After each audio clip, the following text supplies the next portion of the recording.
손흥민 선수에 관한 뉴스가 연일 화제입니다. 현재 그는 아시안컵 참가를 위해 토트넘을 잠시 떠난 상황이라 그에 대한 정보 공개에는 다소 조심스러운 점이 있습니다. 하지만 분명한 것은 손흥민 선수가 토트넘에서 중요한 역할을 수행해왔다는 사실입니다. 그가 토트넘으로 복귀할 때 많은 변화가 예상됩니다. 최근 토트넘의 레비 회장이 새해를 맞아 대대적인 변화에 관한 공식 기자회견을 가졌습니다. 대외적으로는 손흥민 선수와의 재계약을 성공적으로 완료했다고 발표했지만 영국 현지의 축구 전문가들 사이에서는 이미 재계약이 불발됐다는 소식이 흘러나오고 있습니다. 또한 아시안컵 대회를 위해 팀을 떠난 손흥민 선수의 거취 문제와 관련하여 그를 둘러싼 여러 빅클럽의 관심과 거액의 이적료 계산이 이루어졌으며 이적이 마무리 단계에 접어들었다는 소문도 있습니다. 이러한 상황을 바탕으로 토트넘에서 지속적으로 영입되고 있는 새로운 선수들의 움직임도 주목받고 있습니다. 독일 대표팀의 스타 공격수 티모 베르너가 토트넘으로 임대되는 것에 대한 뉴스가 화제입니다. 장기적인 관점에서 볼 때 이는 손흥민 선수가 팀을 떠날 것을 대비한 전략적 움직임으로 보입니다. 특히 이번 여름 이적 시장에서의 완전 영입 조건은 토트넘과 레비 회장의 장기적인 계획을 반영하고 있습니다. 현재 영국 현지에서는 에릭 다이어의 이적과 신입 선수 인당의 합류로 인해 토트넘의 새로운 구성이 기대되고 있습니다. 영국의 유력 매체 더 선에 따르면 1월 이적 시장 이후 토트넘의 선수단 구성이 크게 달라질 것으로 예상됩니다. 첼시에서의 부진했던 티모 베르너의 영입과 함께 새로운 수비 파트너십이 성사될 수도 있습니다. 토트넘은 티모 베르너를 공격진에 새로운 센터백들을 수비진에 투입함으로써 팀의 전력을 강화할 계획입니다. 또한 현재 토트넘은 3명의 새로운 선수와 연결되어 있다는 보도도 있습니다. 아시안컵을 위해 대표팀에 합류한 손흥민 선수의 공백을 메우기 위해 티모 베르너, 일본 수비수 이타쿠라, 그리고 루마니아의 센터백들하고 신이 토트넘에 합류할 전망입니다. 첫 번째 예상 라인업에서는 베르너와 손흥민을 양 측면에 배치하는 포메이션으로 이들의 역할 분담이 기대됩니다. 브라질의 공격수 히샤를리송이 센터 포워드로 기용되며 베르너는 왼쪽, 손흥민은 오른쪽 측면에서 활약할 것으로 예상됩니다. 중앙 미드필더 자리에는 올리버 스킵, 로드리고 벤탄쿠르, 그리고 지오바니 로셀소의 조합으로 중원을 구성할 예정입니다. 수비진에서는 데스티니, 우도기, 페드로, 포로와 함께 측면을 맡으며 센터백 자리에는 이타쿠라와 드라구 신이 포진될 것으로 보입니다. 골키퍼 자리에는 굴리엘모 비카리가 예상되고 있습니다. 두 번째 예상 라인업에서는 히샤를리송이 벤치로 내려가고 손흥민이 원톱으로 활약할 것으로 보입니다. 베르너는 여전히 왼쪽, 브랜던 존이 오른쪽 측면을 담당할 예정이며 중원에는 이브 비스마와 스키 펜탄쿠르가 새롭게 조합을 이룰 것으로 전망됩니다. 이처럼 토트넘의 새로운 선수 구성과 전략적인 라인업 변화는 팀의 전력 강화와 경기 스타일에 새로운 변화를 가져올 것으로 기대됩니다. 손흥민 선수의 복귀 후에는 이들과의 조화와 팀워크가 중요한 관전 포인트가 될 것입니다. 토트넘의 새로운 시즌 전략과 선수들의 활약에 많은 관심과 기대가 집중되고 있습니다. 토트넘의 새로운 전술 구성에서는 카이오 골키퍼를 포함한 수비진에 큰 변화는 없었습니다. 공격형 미드필더 자리에 로셀소가 위치하고 스킵과 비스마, 벤탄쿠르가 중앙 미드필더로 활약할 것으로 예상됩니다. 수비진에서는 이타쿠라 대신 크리스티안 로메로와 드라고스킨이 중심을 잡을 것으로 보이며 좌우 측면 수비와 골키퍼 자리는 그대로 유지될 전망입니다. 영국의 유명 신문 더 선에 따르면 티모 베르너는 올여름 완전 영입 조건이 포함된 임대 형식으로 토트넘에 합류할 것으로 알려졌습니다. 포스테코글루 감독의 지휘 아래 베르너는 즉각적인 출전 기회를 부여받을 것으로 기대됩니다. 손흥민 선수가 아시안컵 출전으로 인해 몇 주간 결장하는 동안 베르너는 윙 포지션에서, 히샤를리송은 전방에서 활약할 수 있을 것으로 예상됩니다. 또한 이타쿠라에 대한 관심도 높습니다. 맨체스터 시티 출신으로 독일의 보루시아 메넨글라트바흐에서 활약한 후 토트넘 스타디움에 새로운 얼굴로 합류할 가능성이 큽니다. 이러한 전략적인 선수 영입과 포지션 배치는 토트넘의 경기력과 전략에 새로운 활력을 불어넣을 것으로 기대되며 팬들은 팀의 새로운 모습을 기대하고 있습니다.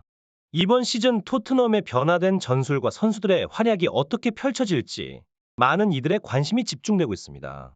포스테코글루 셀틱 감독 시절부터 이타쿠라를 지켜본 오랜 팬으로 알려진 것처럼 이타쿠라는 수비수로서의 성장 가능성이 높게 평가되고 있습니다. 현재 세리에 A의 제노아에서 활약 중인 루마니아 스타 드라고시는 부상에서 복귀한 미키 판더 펜과 부상당한 로메로를 대신하여 벤 데이비스와 에메르손 로얄이 담당하고 있는 풀백 포지션에 큰 보탬이 될 것으로 기대됩니다. 세 선수 중 가장 이적 가능성이 높은 선수는 첼시에서의 실패 이후 재기를 노리는 티모 베르너입니다. 유럽 축구 이적 시장 전문가 파브리치오 로마노에 따르면 토트넘은 이미 베르너의 메디컬 테스트를 예약했으며 계약 서명을 앞두고 있다고 합니다. 베르너는 임대 거래가 마무리되면 다음 주에 토트넘 선수로서 훈련을 시작할 예정이라고 전해집니다. 이처럼 토트넘의 새로운 선수 영입은 팀의 전력을 강화하고 다가오는 경기들에 큰 영향을 미칠 것으로 보입니다. 특히 손흥민 선수의 공백을 메우기 위한 팀의 전략적 움직임은 팬들의 기대를 높이고 있으며 이번 이적 시장에서 토트넘의 새로운 면모를 기대하게 만듭니다. BBC 보도에 따르면 토트넘은 최근 라이프치히에서 티모 베르너를 영입하기 위한 임대 계약에 합의했으며 베르너의 토트넘 합류가 임박했다고 알렸습니다. 베르너는 독일과 분데스리가에서 한때 최고의 공격수 중 한 명으로 활약하며 명성을 떨쳤습니다. 2016년부터 2020년까지 라이프치히에서 4년간 뛰며 156경기에서 90골과 40도움을 기록했고 유럽의 여러 빅클럽들로부터 관심을 받았습니다. 그러나 첼시에서는 21경기 동안 125분만 출전하며 부진했고 자주 출전 명단에 이름을 올리지 못했습니다. 이에 그는 출전 시간을 확보하기 위해 2022년 여름 친정팀 라이프치히로 복귀했습니다. 당시 라이프치히는 그를 3천만 유로에 재영입했습니다. 복귀 후 베르너는 리그 27경기에서 9골과 4도움을 포함해 모든 대회에서 40경기에 출전해 16골과 6도움을 기록하며 부활에 성공했습니다. 이러한 경력을 바탕으로 베르너의 토트넘 합류는 팀의 새로운 활력을 불어넣을 것으로 기대됩니다. 특히 손흥민 선수의 공백을 메우고 팀의 공격 라인을 강화하는 데 큰 역할을 할 것으로 보입니다. 토트넘의 새로운 시즌 전략과 베르너의 활약에 대한 팬들의 관심이 집중되고 있습니다. 최근 토트넘에 합류한 티모 베르너는 프리미어 리그로의 복귀를 앞두고 있습니다. 베르너는 첼시에서 두 번째 시즌을 고전하며 다시 한 번 이적을 추진했고 이번에 토트넘 유니폼을 입게 되면 1년 6개월 만에 프리미어 리그로 돌아오게 되는 것입니다. 한편 전 에스턴 빌라 공격수 가비 아그본라어는 최근 토트넘 공격수 히샬리송의 부진한 모습에 대해 강도 높게 비판했습니다. 아그볼라어는 영국 라디오 방송 토크 스포츠를 통해 경기를 보면서 내 시간을 낭비하고 있다는 생각이 들어 TV를 껐다며 토트넘에서 원톱으로 출전했던 히샬리송의 활약이 영향가 없었다고 말했습니다. 그는 히샬리송이 볼 컨트롤, 연계 플레이, 속도, 마무리 능력 등 여러 면에서 부족했다고 지적했습니다. 또한 히샬리송이 브라질 출신이 아니었다면 지금 챔피언십 리그에서 뛰고 있을 것이라며 혹평을 아끼지 않았습니다. 히샬리송은 토트넘으로 이적한 이후 리그 44경기에서 7골에 그쳤습니다. 지난해 12월 이후 5골을 몰아치며 반등하는 듯했지만 토트넘이 1대0으로 승리한 벌리 전에서의 부진한 활약으로 비난의 대상이 되었습니다. 토트넘은 아시안컵에 차출된 주요 득점원 손흥민의 공백을 메우고 공격 옵션을 다양화하기 위해 티모 베르너의 임대를 추진하고 있습니다. 이적 전문가 파브리시오 로마노를 비롯한 여러 출처에서는 조만간 이적이 결정될 것으로 보고하고 있습니다. 2005년부터 2018년까지 아스톤 빌라에서 활약했던 가비 아그본라어는 베르너의 토트넘 합류가 팀에 긍정적인 영향을 미칠 것이라고 전망했습니다. 베르너는 2020년부터 2022년까지 토트넘의 런던 라이벌 첼시에서 활약하며 큰 기대를 모았지만 여러 차례의 중요한 기회를 놓치며 비판의 대상이 되기도 했습니다. 첼시에서의 부진 후 2022년에 친정팀 라이프치히로 복귀한 베르너는 올 시즌 분데스리가에서 8경기 출전해 2골을 기록하는 데 그쳤습니다. 이러한 상황에서 베르너에게는 새로운 변화가 필요한 시점이었으며 토트넘으로부터의 오퍼가 그에게 도착했습니다. 이번 이적이 베르너에게는 새로운 시작이 될 수 있으며 토트넘의 공격진에 새로운 에너지를 불어넣을 것으로 기대됩니다. 토트넘의 새로운 시즌 전략이 어떻게 전개될지 베르너와 히샬리송의 활약에 관심이 쏠리고 있습니다. 현지 보도에 따르면 토트넘은 베르너의 빠른 운동 능력과 스피드를 높이 평가하고 있습니다. 그의 다재다능한 공격 포지션 능력은 손흥민의 빈자리를 잘 채워줄 것으로 기대되고 있죠.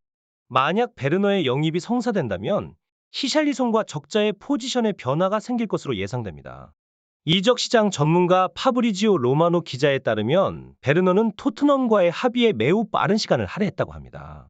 로마노 기자는 자신의 유튜브 채널에서 베르너가 포스테코글루 감독의 지도 아래에서 뛰고 싶어하는 강한 열망을 표현했다고 전했습니다. 포스테코글루 감독 또한 베르너를 팀에 합류시키고자 하는 강한 의지를 드러내고 있으며 그를 팀의 큰 기회로 여기고 있다고 합니다.